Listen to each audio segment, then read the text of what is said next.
like for us as a family, we've just seen such a massive transformation just inside the house, and being able to deal with co-regulation with the kids, and even with each other. Like, it's not just helped with the kids, it's helped in general life.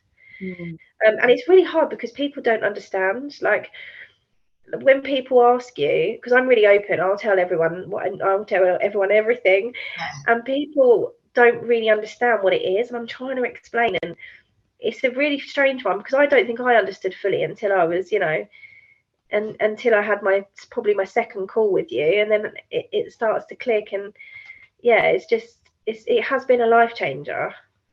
Yeah, and I think, and I've said this to you before, you must have just been ready, because the way that you just went through the program and showed up to every call and just committed to it, and just having mind shift after mind shift, and implemented things. And I always just felt like you were obviously guided to doing this, and you were just at the right place in your life for you to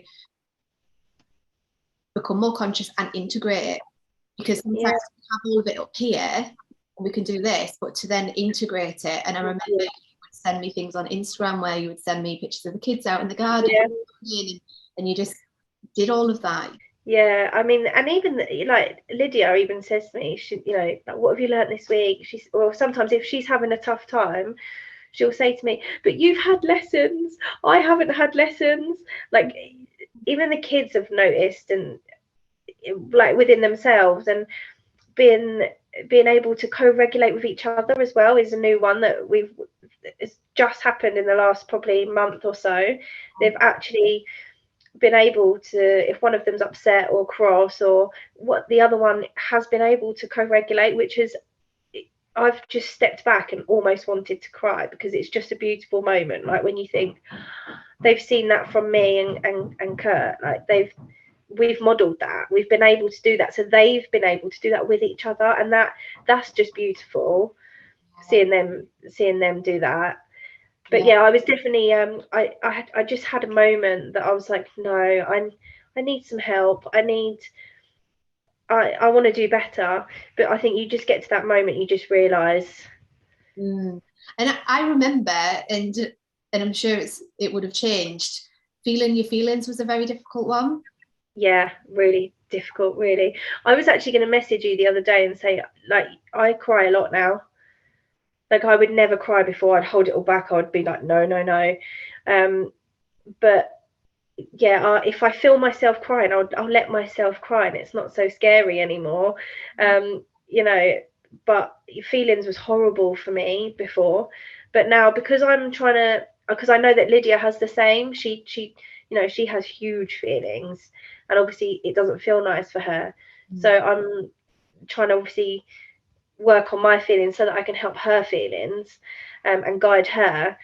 But without me doing that myself, I can't help her.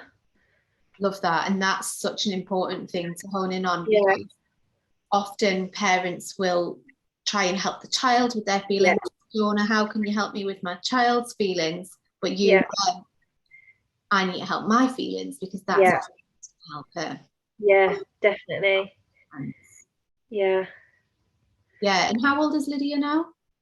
She's 7. She'll be 8 this year. And then you said Rocky's going to be 4 next month. And you shared with me just before we hit record about Rocky and him managing his anger. Did you want to just share that? Because I think, given his age, being 3. He's amazing. So he can tell you if he's feeling angry, he can tell you if he's feeling sad. Even, like, he'll say, my tummy's hurting, but I think it's because I'm hungry. Like, even that, he has that. It's still a feeling, isn't it? Like, he has that knowledge, and he will take himself off. He likes to lay down when he's, like, if he needs to calm himself down, he'll take him. He did it this morning. He picked his pillow up, he went and laid on the stairs, random place, but we went with it.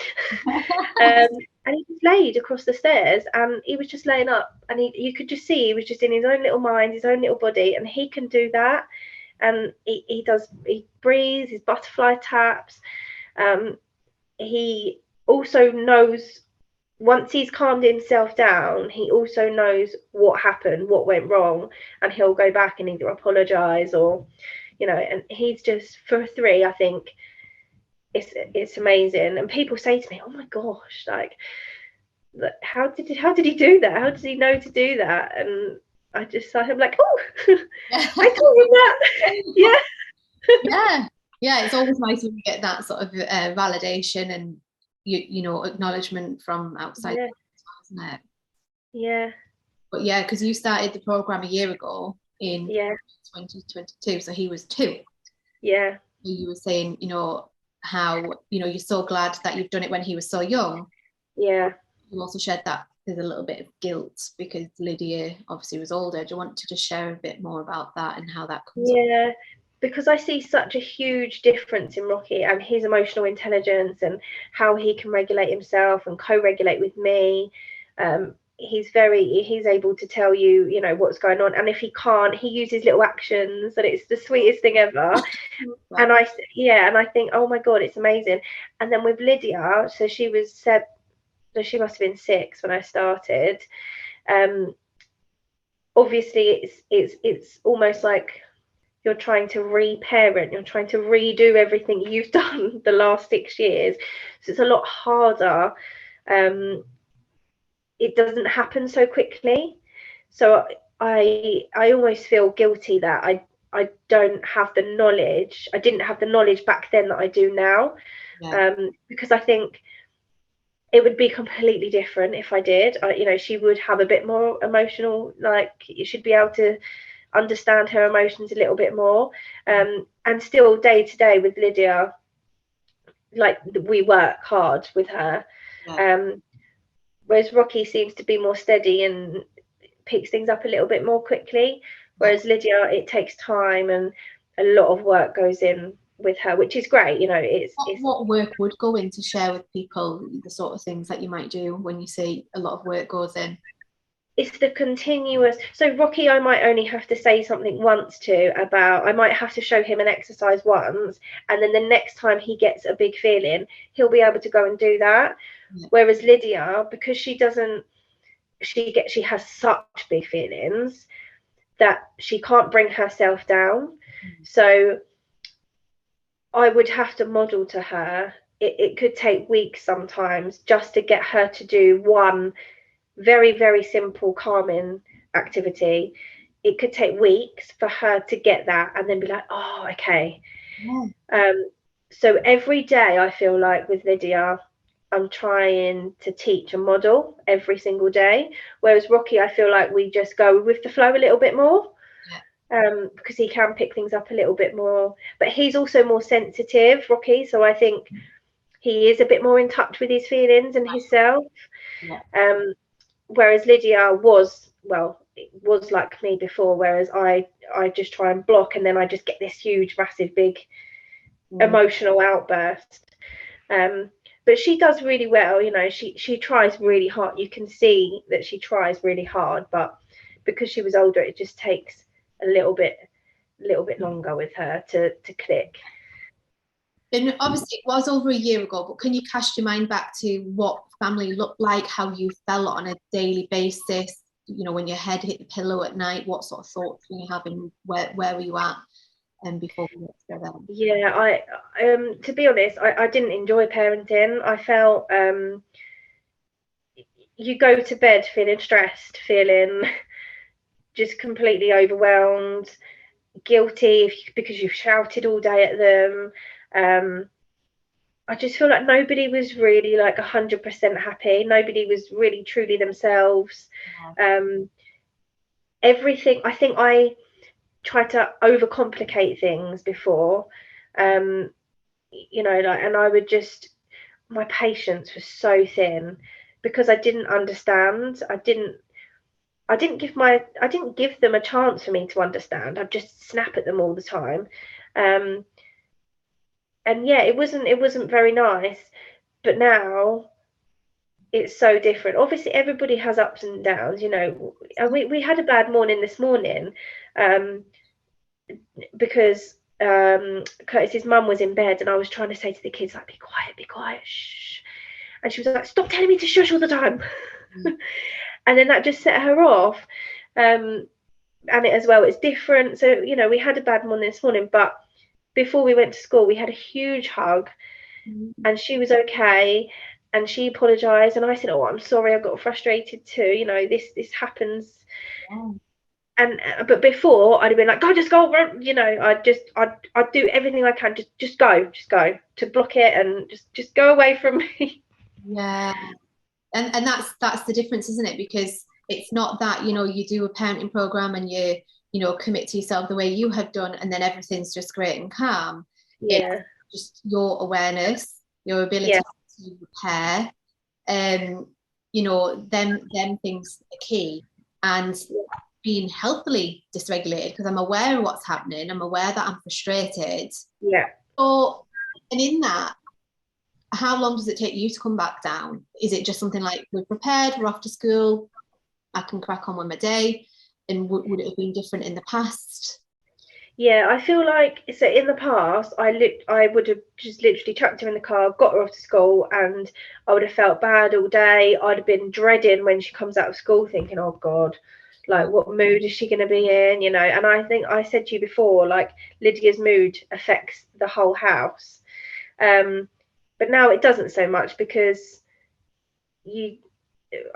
not that I don't let it, but I can control my mood and help myself. So before, I would have just been like, just go to school. I would have got it, you know, and I'd have felt bad. But today, I was stressed this morning. You know, the kids were also very excited because it was snowing. So they've got the excitement of the snow. You know, they've got the complete change of household at the moment. Lydia's struggling a little bit at school, so we've got that. So she's got a lot going on for her. But we got in the car, and she got her book out. She was reading, so she'd basically, you know, regulated herself in the back of the car. And in the space from my mother-in-law's to here, I'd calmed, because normally I'd have been trying to correct everything, correct behavior, constant, you know, you should have done this if you'd have listened to me. Whereas now I don't do that. I just sit with it, let everybody calm, and then we'll just have a general chat after. So when we pulled up at our home, I just said, you need a cuddle? And we cuddled. It was lovely. It was so nice. And then I feel like that sets us both up for the day now. We've had a bad morning, we've had a cuddle, we've both apologized, we know what's going on. She doesn't need me to drill into her about, you know, her behavior. She just needs me to be there for her at the moment. And she went off to school really happy, and I'm sure she'll come out of school really happy. And I'm not scared of that now. Talk more about that, being scared in the past, scared of her feelings. Yeah. Oh, absolutely. Yeah, I was scared of my own feelings as well. I was anger scared me a lot. I was scared of her outbursts. I was scared when they would clash as brother and sister, because I never had that. I was pretty much an only child, so I never had that. I was scared of everything. Just because I didn't understand it, and I didn't understand myself either. But now I'm not scared, and I think now I find that like less is more sometimes, or actually all the time. I don't need to be constantly on them, because that's what I was before. I was just that parent that's just like, you know, constantly on them, and it's so degrading for them just to be shouted at all day. But now I'm not scared of anything, because I know I'm okay, and I know that I've got the tools to be able to help them. And sometimes we can't fix everything, and sometimes it's hard to step back and not fix things. But it's okay to have these feelings, and it's okay what everybody's going through. Whereas I would have tried to fix before and tried, you know, problem solving. But I'm not scared anymore of feelings and situations. I'm not scared of what people think, whereas I was before. Yeah, it's a huge transformation. Absolutely. And just hearing you an empowered parent now, it's like, yeah, things aren't perfect, but I know what's happening. I've got tools, you know, I know what's going on inside of me and how to best support them. And that's such a big shift from where you were. Yeah, and it's hard to get there. It is hard to get there. And I'm still learning every day. Like, I don't think I'll ever stop learning, but I'm so much more curious and conscious. Like, I'm so much more like, if they're, whatever they're doing, if there's something unusual, you know, their behavior, I'm like, but why? Whereas before I would have just gone, you know, all guns blazing. Whereas now I'll take a moment, like, but why are they like, what's happening for them? But I'll always hold myself first and think how I'm feeling at the moment and how they must be feeling, before I go in, you know, to I wouldn't say discipline, but you know, before I go in and try and help or, you know, talk to them, I just always pause and think, whereas I never would have done that before. Yeah, and that pause is like, you know, when parents at the beginning of the journey, and they might be very reactive and, you know, like just judging the behavior and biting and why are you doing that? Learning to get to a place where you can take a pause is huge, but people are like, just take a pause. I'm like, that in itself can take weeks and weeks. And oh weeks. yeah, absolutely. And every day something different happens, and every day you learn something new, and you know, you might hear something or see something. I find that I learn a lot from other people, watching other people. When I'm out or, you know, over the school and I see something and I think, oh, like, I'm not sure that I like that. Or, you know, so I learn a lot from just watching. Absolutely, yeah. And in them moments, it's like, you know, not necessarily judging, but how do you feel hearing that, or that, and tracking what's going on in your system. And sometimes it might be a mirror of how you were or how you might default to in really stressful times. And it's just learning from people around you, isn't it? Yeah, absolutely. And you know, I've had since I've worked with you, I had one day where I just had a horrendous day. I don't think there was any reasoning for it. I just had a horrendous day, and I sat down at the end of the day and I said, like, I actually apologized to Curtis. I was like, I'm so sorry. I think today I went back to the power over parenting. And I just sat there and reflected on that and was like, wow, that doesn't feel nice. Like, it's happened. So it's, you know, I've made a mistake today. And I apologized to the kids in the morning. But that felt better because I could apologize to them and I could tell them in the morning, hey, listen, yesterday was a bad day for me. I don't know why. I'm not quite sure. But I know that I went back to old school me and I didn't like that. I'm sure you didn't either. And there's so much more. They want to listen to me as well now because they know that I'm not going to scream and shout at them. And they know that they've got that safety in me now. And I've got safety in myself now, which is the main thing. Yeah, that safety can hold space for feelings, can hold mind. And how do you look after yourself, you know? I mean, tend to your needs. I hate that word because people often think of spa days and things like that. Yeah. Listening to this, just thinking, I've not done anything and I'm feeling stressed to bits. And what self-care? What does it look like for you?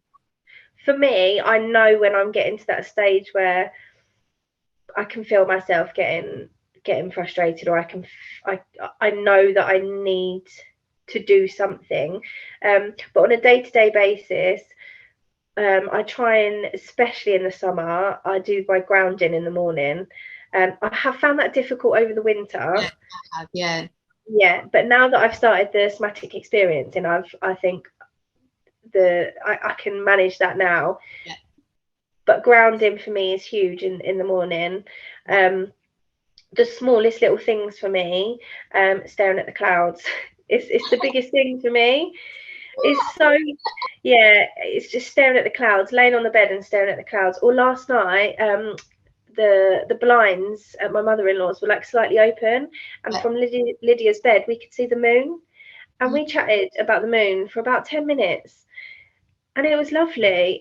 But stuff like that on a daily basis, on days where I can feel myself getting frustrated, I can easily take myself away now, or I can say to Curtis, I need 10 minutes. Can you, you know, and he's like, right, okay. Like, whereas before he'd be like, what are you talking about? Like, where he fully understands that, and he does the same. He'll say to me, like, I'm not doing very well today. Like, can you, like, help me?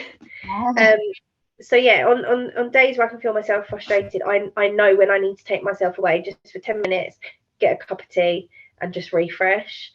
Yes, I love that, because often people do think of I haven't got time for that. Yeah. You don't have time to like look at the clouds for 2 minutes. Yeah. Or when you cup of tea. Yeah.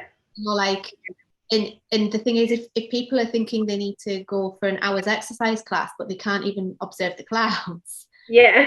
Yeah. Set ourselves up for failure. And yeah. you know, that's things I can't remember how much of that we did on our calls, and how traumatic experiencing, you know, orienting to the environment, you know, and grounding, for anyone who's not sure what grounding is, you know, putting your feet in the grass outside, and connecting to the earth. So all these things which make such a difference. Yeah, and I remember the first time, and I said this to Andrew the other day, from SE. I said the first time that Fiona got me to look around the room, I was like, I felt so uncomfortable, because when do you sit there and actually really take in your whole environment? Like, as you know, coming into this work, I would never do that. And I remember finding it really awkward, but now it's something I do, like, on a daily basis, without, I don't think I even realise I do it now. And the kids are great as well, because they can do that. And we've done Lydia's room up. She's got a little calming corner, she's got fairy lights, she's got sloths. She loves sloths at the moment. I'm a sloth girl. Yeah, I know, yeah, she loves sloths, and she can tell me, right, I need to colour because I need to calm down.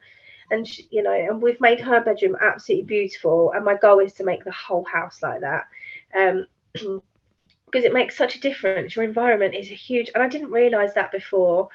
We're going for a huge, massive stage of decluttering everything, because it's visual, and it does affect you, and I never realised any of this before. And the kids laugh at me, and Kurt laughs at me, because if the sunshine comes out, even the tiniest bit, I'm like this.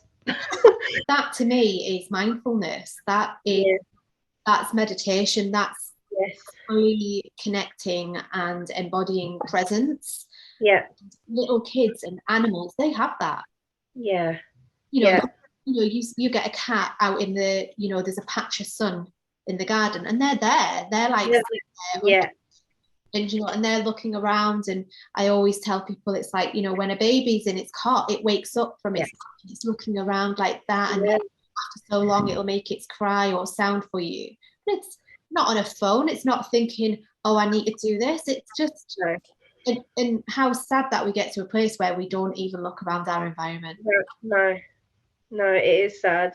And that's why I think now less is more. The less you have, the less you do.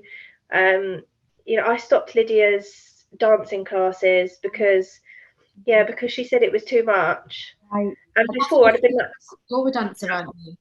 Yeah, I used to be a dancer, and she was doing it 2 or 3 times a week, and she just said to me, Mummy, it's too much for me.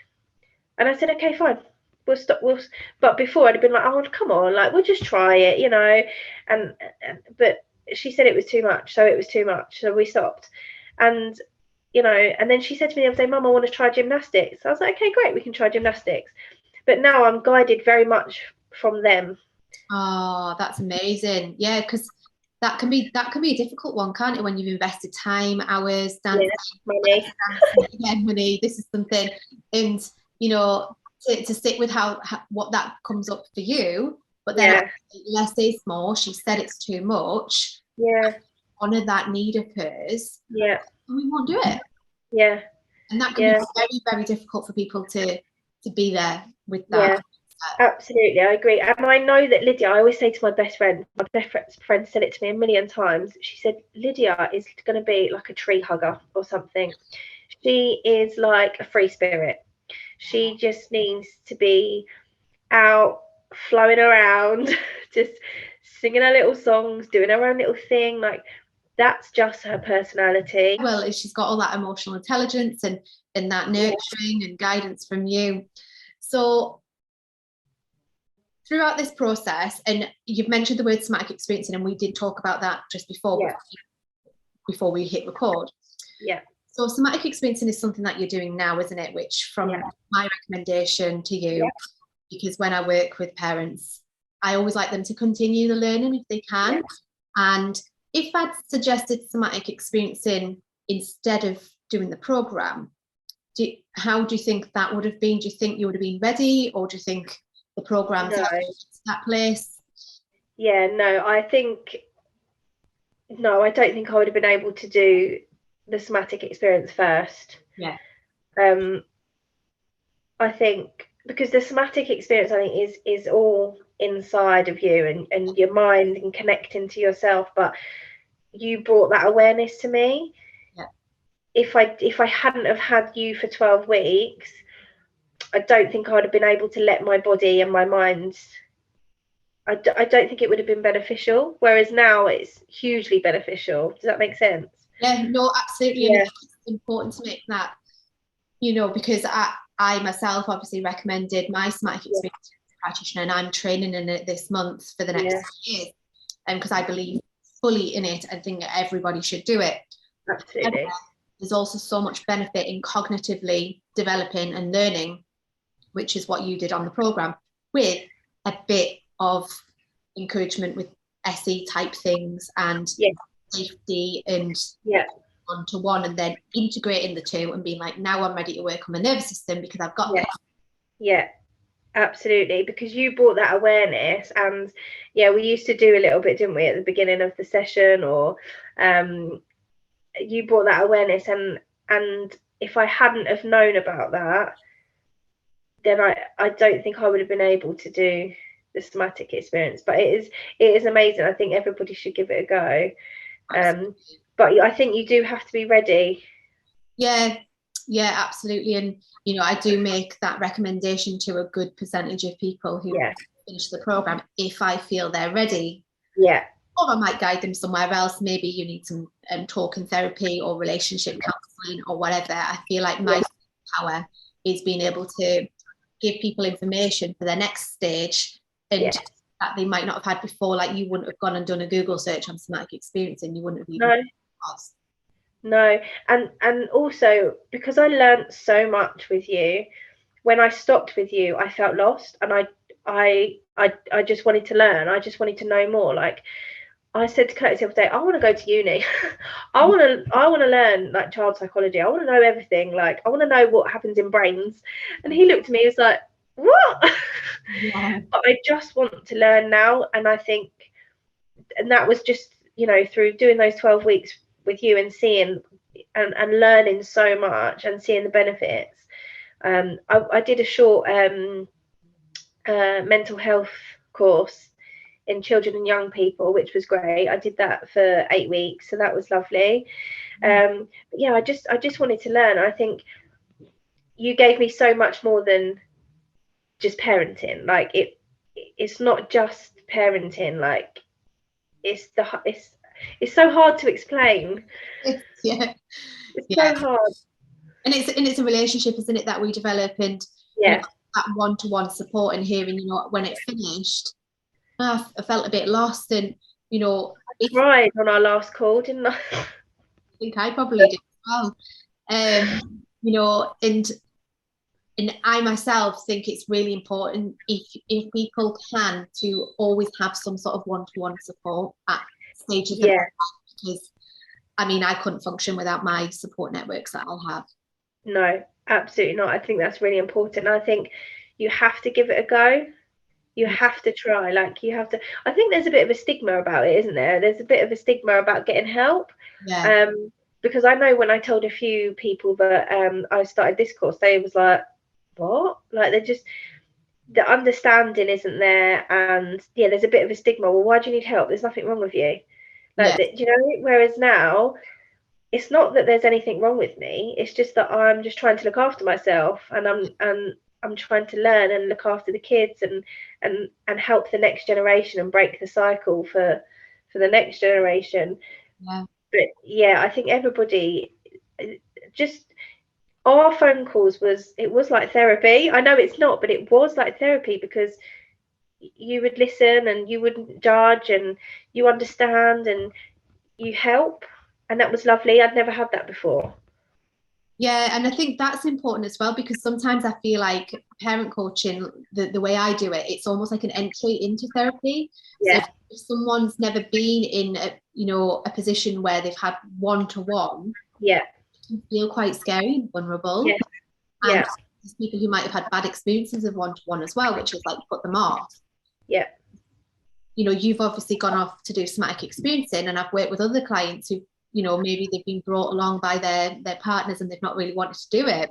Yeah. They felt so comfortable in a 3. Yeah.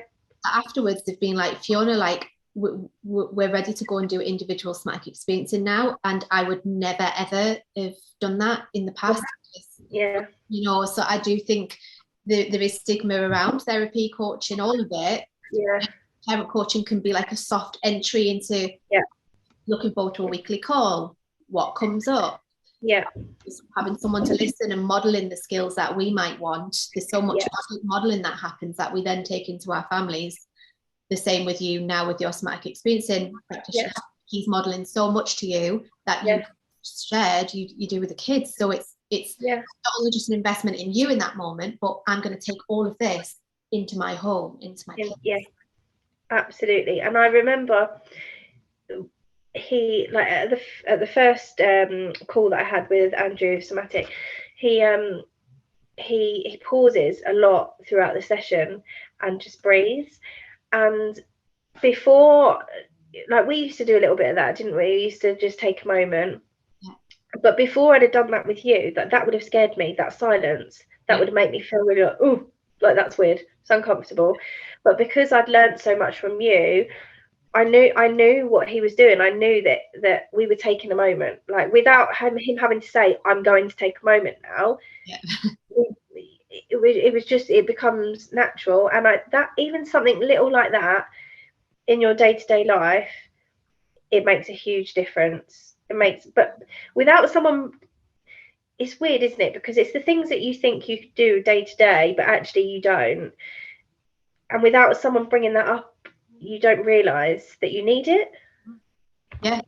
And what you've done, Sophie, is you in your words, you've become more conscious, but you've become more connected. So you're able to feel your body, you're able to notice sensations, and probably notice when you rush around the house, or notice when you walk slow, notice what it's like to feel the sun on your face, or to look at the moon, and to lie in the bed. These are things that were very unconscious for you before. Like, I was just on autopilot, just doing life.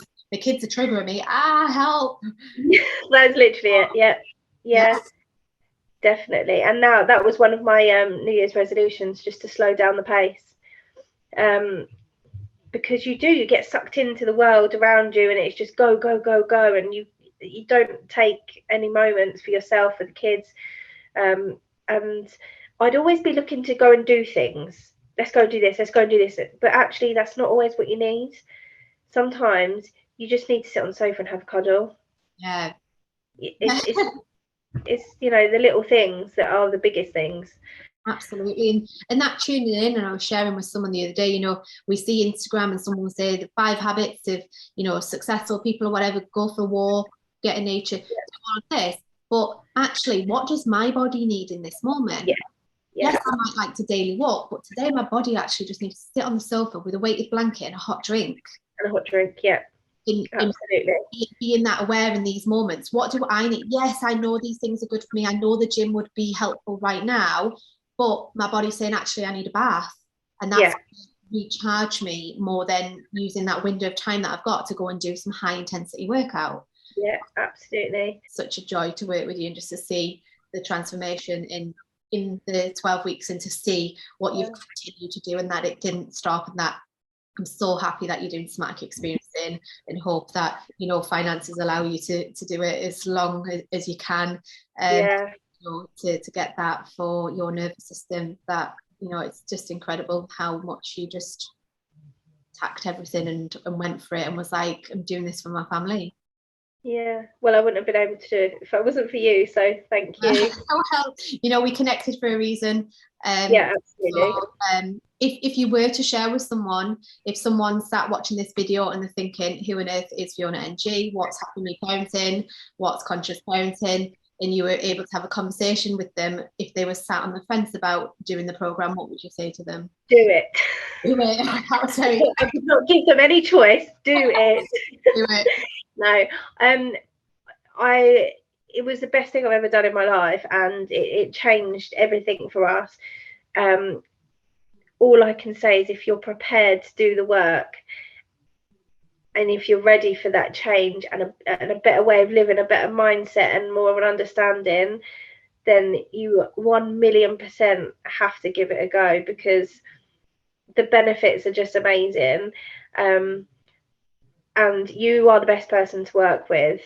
So yeah, for someone who's never done anything like that before and had really, you know, had worries, and I was really nervous, but you have a very good way of putting people at ease. Well, you put me at ease anyway. So yeah, my advice would just to be, if you can do it, do it. Yeah. And I think what you said there, secondly, is if you're ready. And if you're ready, yeah. You know, there's some people who might reach out to me and I'll direct them somewhere else because they're not ready for me, or our nervous systems aren't right. And I just think if someone's feeling pulled and feeling ready and like, yeah, this is the next step, because I forget what it was like for me all them years ago, taking my first steps. Yeah, absolutely. It feels like a massive step, but it's one that I think everybody should do. Everybody, like, and I want to stress, it's not a parenting course where you're told, right, when your child does this, you do that. Like, that's not what it's about. It's you know, learning and understanding and being more conscious. I mean, yeah, you know, curious. Yeah, no, thank you for that, because I think that's one thing that I do want to mention. It's if someone sat there wanting strategies and 10 steps on how to do this, and this is not what this is about. This is a very inward looking journey on, you know, what's going on for me, you know, my feelings, bit of my childhood, why I do the things I do, and making them changes on yourself, which have the impact on the kids. That's conscious parenting. I'm not sure if you've read Dr. Shafali's new book that's just came out. No. Parenting Map, and she talks about that. It's shifting from saying about our kids, like, why are they doing that, to what's going on inside of me. Moving away from focusing on the kids. And I think she says, if it was about the kids, it would be called childing, but it's called parenting for a parent. Absolutely. And it's breaking that cycle, and it's amazing. It's absolutely amazing. Well, thank you. This conversation has been lovely, and I'm sure it's going to speak to many people. And I really appreciate, because it's not for everyone to do video testimonies. You know, it can be a big thing. So I really, really appreciate the fact that you've been willing to do this and have this chat with me today. Thank you for having me again. It's been lovely talking to you. I've missed you. It was really nice to catch up.